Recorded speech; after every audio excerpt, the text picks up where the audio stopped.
दोस्तों, आज की कहानी है बहू मेरा सैन सीन कर तुम आराम कर रही हो, तुम्हें भी उस कसौटी से गुजरना होगा। दोस्तों, कहानी शुरू करने से पहले अगर आपने चैनल को सब्सक्राइब नहीं किया हो तो कर लीजिए ताकि आपके पास पहुंच सके हर नया वीडियो। सुनिए, कब तक हम किराए के घर में रहेंगे। 37,000 महीने का किराया हो गया है और वह इतने बड़े घर में आपके बाबूजी अकेले रह रहे हैं। आप उनसे कहते क्यों नहीं कि वह घर बेचकर आपको पैसा दे दे ताकि हम यहाँ घर ले सके। आपको इतनी मेहनत करके भी कुछ हासिल नहीं होता, ये देखकर मुझे बहुत तकलीफ होती है। अगर मेरे माँ बाप के पास पैसे होते तो मैं आपके लिए वहाँ गुहार लगाती। संजना अपने पति मुकेश को कहती है।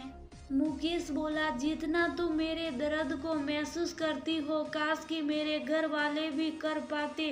भाई कमाता है, अकेले जीता है, फिर भी कोई मदद नहीं करता। माँ है नहीं जिससे कहूँ। अब बाबूजी को घर बेचने कहूँगा तो कहेंगे मैं कहाँ रहूँगा।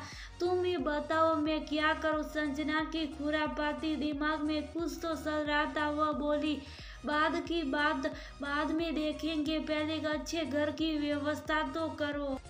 अरे माँ बाप भी तो बच्चों को पढ़ा लिखा कर खुद से दूर करते और कहते हैं जाओ अपनी व्यवस्था करो, हम भी घर खरीद लेंगे, बाबूजी को साथ रखेंगे और कोई दिक्कत होगी तो इनकी व्यवस्था कहीं और कर देंगे। आप ऐसा करो, कुछ रोज के लिए उन्हें यहाँ बुला लो, पोता पोती की देखेंगे तो मान ही जाएंगे। मुकेश ने भी हिम्मत जुटाई और अपने पिता को अपने पास बुलाया।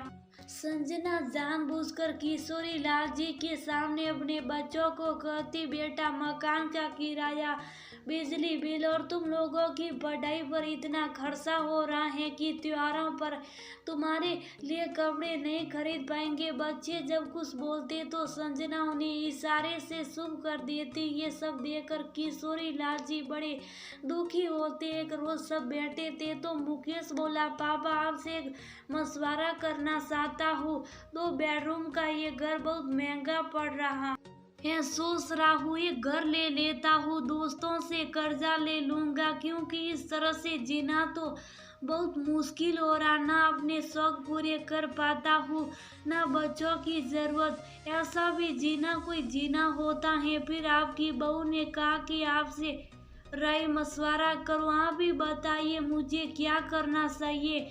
किशोरी लाल जी बोले, बेटा मैं तुम्हें क्या सलाह दे सकता हूँ। हमने जब अपना घर बनवाया था तो जमीन के इस टुकड़े को खरीदने के लिए तुम्हारी माँ ने अपने सारे जेवर गिरवी रख दिए थे। बेचारी ने बहुत कष्ट उठाए थे, तब जाकर वह जमीन और हमारा घर हुआ था। पर वह तो उस घर का सुख भी ज्यादा दिन भोग नहीं पाई और चली गई। मुकेश बोला, पापा कम से कम आपके पास घर तो है, मेरे पास वह भी नहीं है। किशोरी लाल जी बोले, कैसी बातें करते हो, ये घर भी तो तुम्हारा ही है।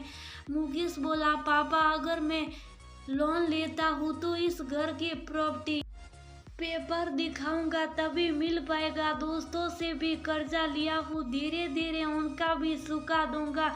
किशोरी लाल जी बोले, जमा पूंजी के नाम पर बस यही घर है, गांव का घर तो कोई पूछता भी नहीं है। तुम तो जानते हो पेंशन के पैसे से मैं अपना गुजर बसर करता हूँ क्योंकि सारे पैसे तुम्हारी माँ के इलाज में खर्च हो गए। अब तो ये घर और तुम्हारी माँ की याद है यही मेरे पास है।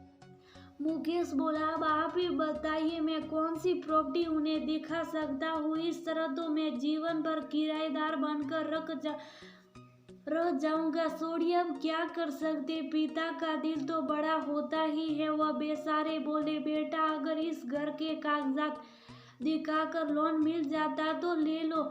मुकेश यही तो सुनना चाहता था। वह बोला, पापा राकेश भाई कल को कोई झंझट तो नहीं करेगा।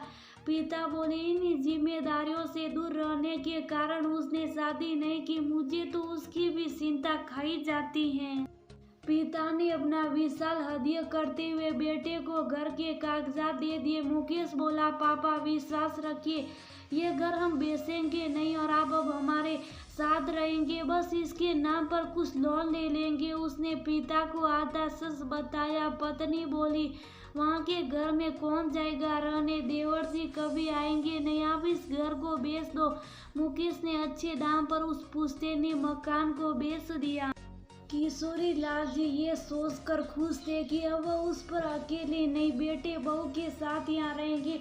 उन्हें क्या पता था कि बेटे ने आधी सच्चाई तो उनसे छुपा कर रखी और उनके सपनों के मकान को बेच दिया। 4 महीने तक बेटे बहू ने खूब खातिरदारी की।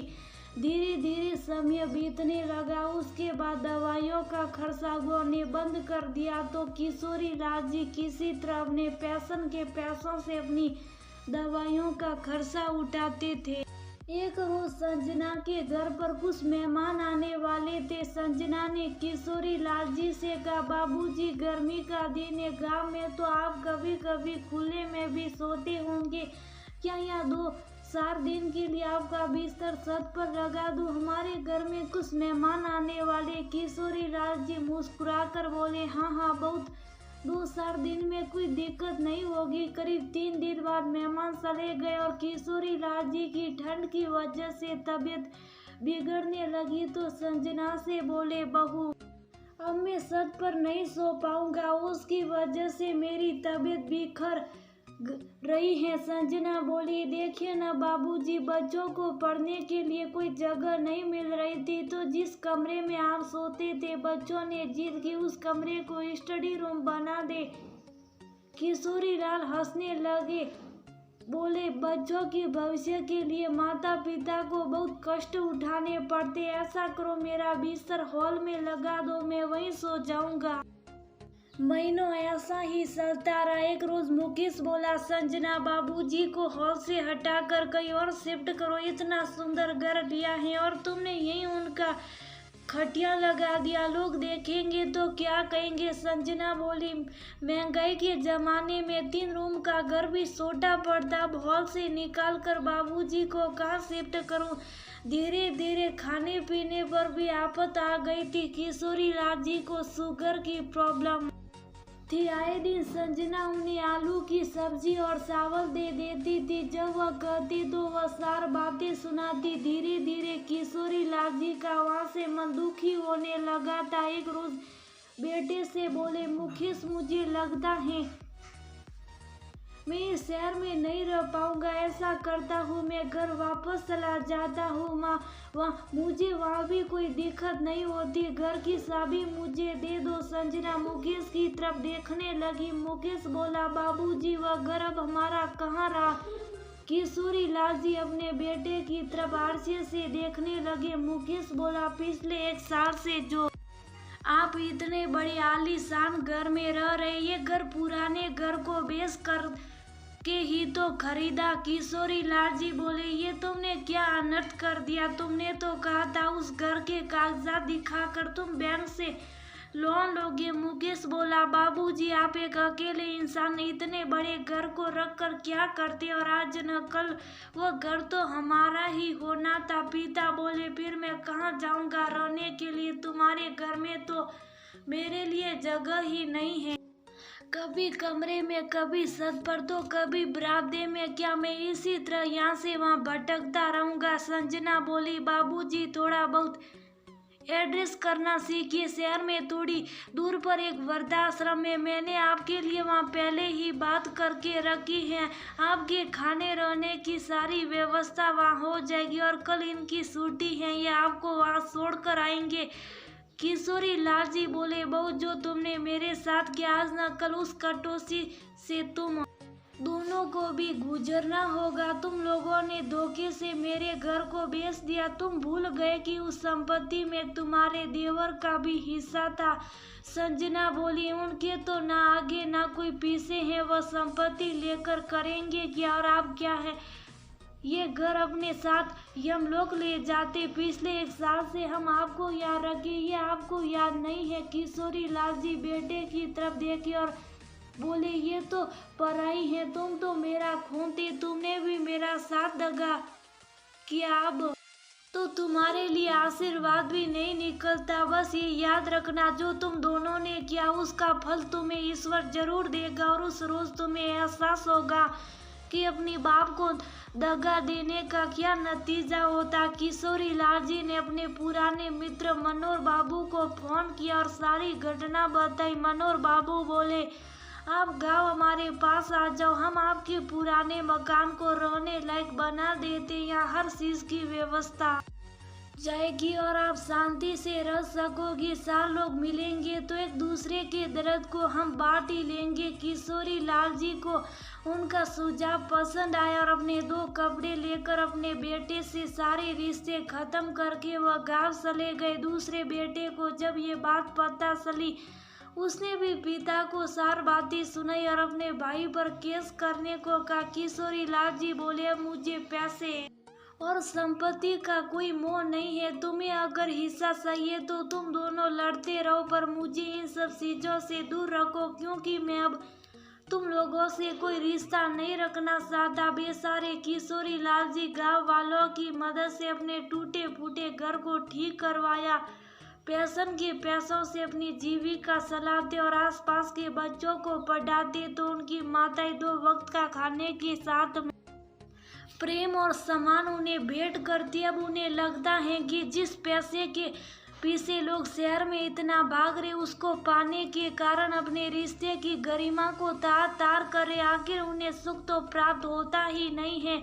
आज किशोरी लाल जी सब कुछ खोकर भी कम से कम चैन की नींद सो रहे। दोस्तों, एक माँ अपने खून से अपने बच्चों को सींचती है, पर वह बच्चे कितनी जल्दी दुनिया के 8 भर की शाह में अपने माँ बाप को दर दर भटकने के लिए छोड़ देते। क्या वह एक पल भी ये नहीं सोचते कि आज जो उन्होंने किया है, आखिरकार उस कसौटी से उन्हें भी तो गुजरना